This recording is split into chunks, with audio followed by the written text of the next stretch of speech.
श्री हरिवंश महाराज जी। महाराज जी, मेरी कोई संतान नहीं है, परंतु उसकी प्राप्ति के लिए शरीर की माता जी प्राय अलग अलग भगवान के पाठ करने को बोलते हैं। उनकी प्रसन्नता के लिए मैं कर तो लेती हूँ, पर श्री जी की शरणागत होने के कारण पूर्ण भाव नहीं बन पाता। कहीं श्री जी या अन्य या उन भगवान के प्रति अपराध तो नहीं बन रहा, मतलब अंदर से भाव नहीं रहता। कोई और भगवान है नहीं, एक ही है। हाँ, उनको विविध नाम है, विविध रूप है, विविध आराधनाएं हैं। हमारी समझ में तो भक्ति के 3 स्वरूप हैं।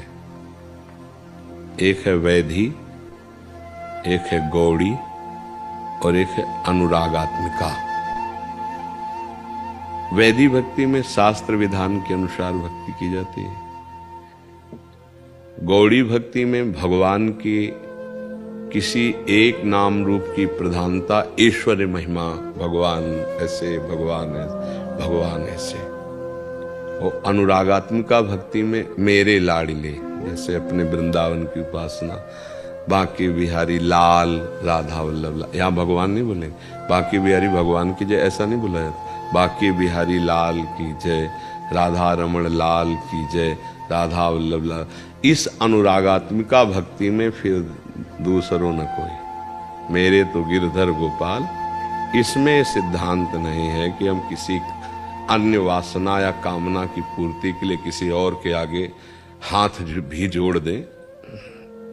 बने तो रघुबर ते बने, ये अनुरागात्मक। बने तो रघुबर ते बने, बिगड़े तो भरपूर, तुलसी औरन ते बने, ता बनिबे पे धूर। ये प्रेम लक्षणा भक्ति का। अब अगर यहाँ कोई जुड़ता है तो समझना चाहिए कि ये प्रेम लक्षणा भक्ति का गढ़ है, ये वृंदावन। अच्छा, संतान आदि या सुख आदि, जैसे ना चाहने पर दुख अपने आप आ जाता है, ऐसे ही अगर योग है संतान का तो आप ना भी चाहो तो हो जाएगा। देखो ना, कितने ऐसे लोग खाने की व्यवस्था नहीं, चाहते भी नहीं कि संतान हो, पर कई संतान हो जाती, क्योंकि योग है। बहुत धन है, ऐश्वर्य है, वैभव है, पर योग नहीं है। पति पत्नी सुंदर हैं, सारी व्यवस्थाएं हैं, डॉक्टरी भी करवा चुके, सब व्यवस्था, पर योग नहीं है। तो योग ना होने पर फिर नहीं होगा। अब उसमें आप कोई पाठ करो, कोई ऐसा करो, कुछ ऐसा करो, फिर ना हो तो फिर आप उसमें भगवान पर अश्रद्धा करो, वो तुम्हारा अज्ञान होगा। अश्रद्धा से भगवान में कोई फर्क नहीं पड़ता है।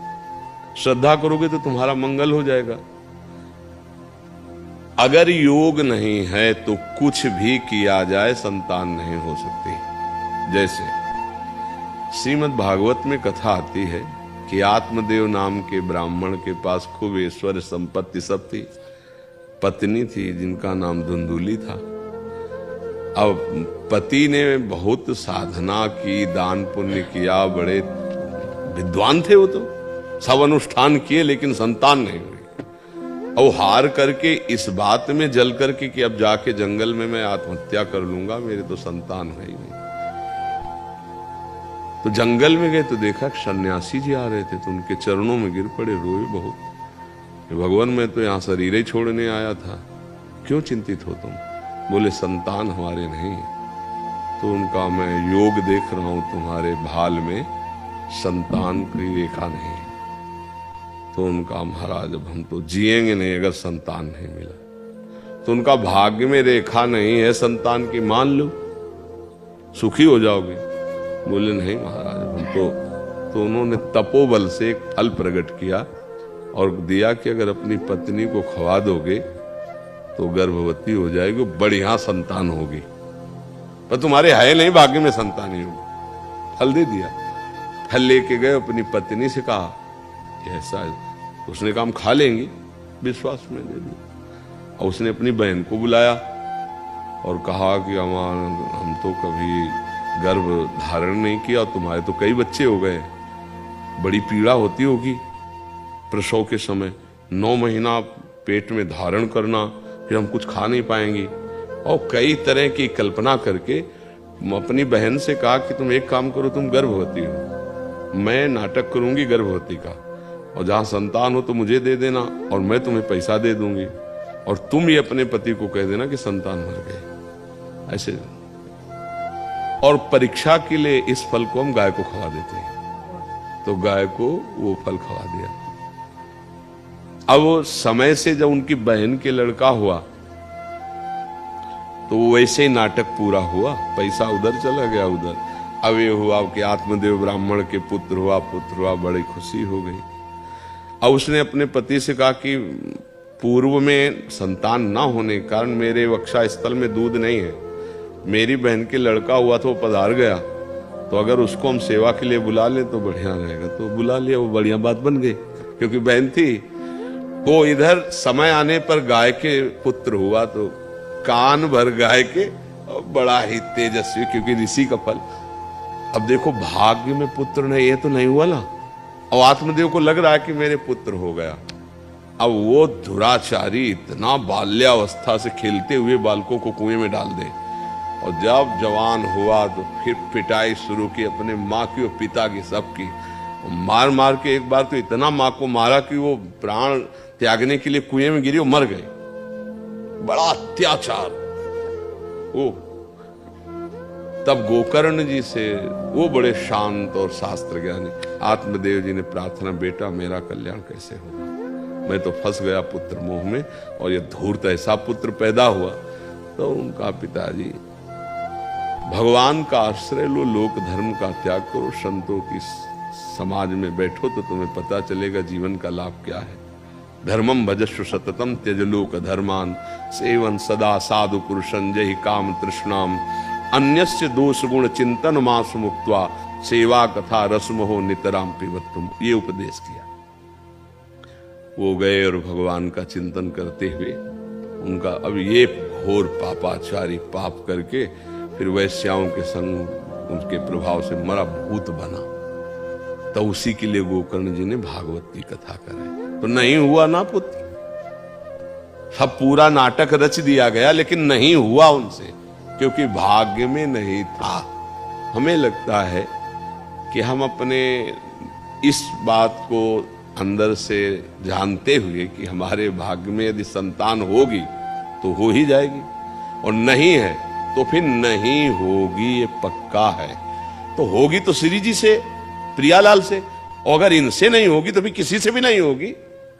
इतना तो समझना है कि हमारे श्यामा श्याम से यदि नहीं हुआ तो है तो सब इन्हीं की विभूतियां हैं, तो सब इन्हीं के स्वरूप, फिर किससे होगा। इसलिए हम अपनी अनन्यता, अपनी भक्ति, अपने आराध्य, ऐसा तो। और अगर अभी अनन्यता नहीं आई है, भक्ति गौड़ी है, और आपका मन कहीं किसी देवता की आराधना करता है, तो कोई पाप है नहीं, वहां भी समझ लीजिए कि ये भी भगवान की विभूतियां ही तो हैं। पर हमें लगता है यदि प्रभु श्री कृष्ण से, प्रियाजू से नहीं बना तो किससे बनने वाला है? सब तो इन्हीं के अंश है, इनसे नहीं बना तो किससे? देख लेना चाहिए, किसका प्रश्न है?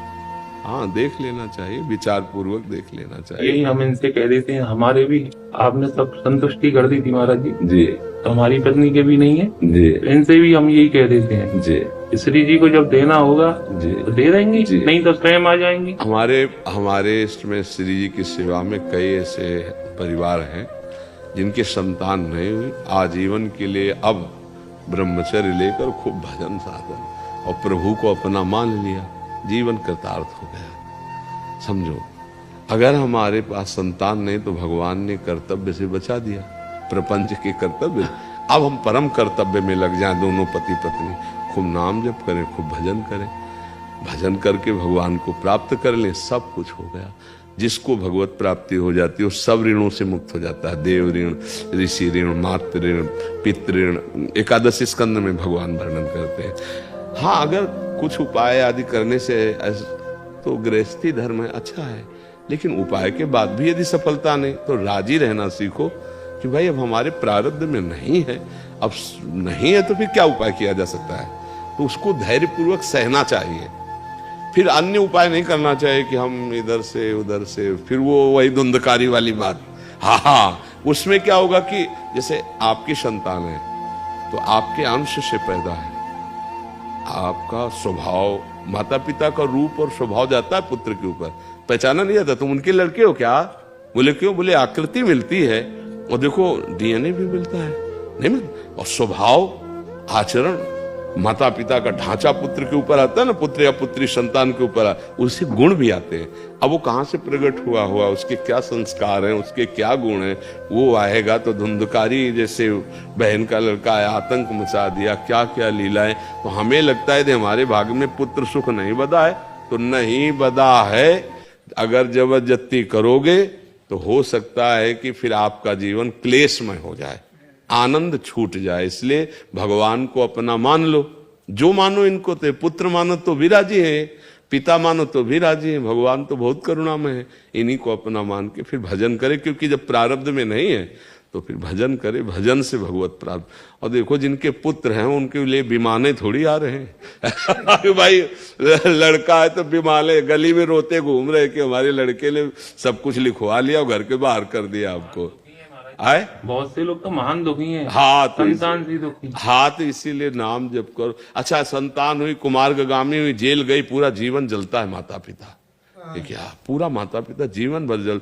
कितने ऐसे वृद्ध लोग हमें मिले जो अच्छे ऐश्वर्यवान थे, उनके पुत्रों ने पैर छू छू करके सब अपने अंदर में कर लिया और जो धक्का मार के बाहर निकाल दिया, रोते घूम रहे।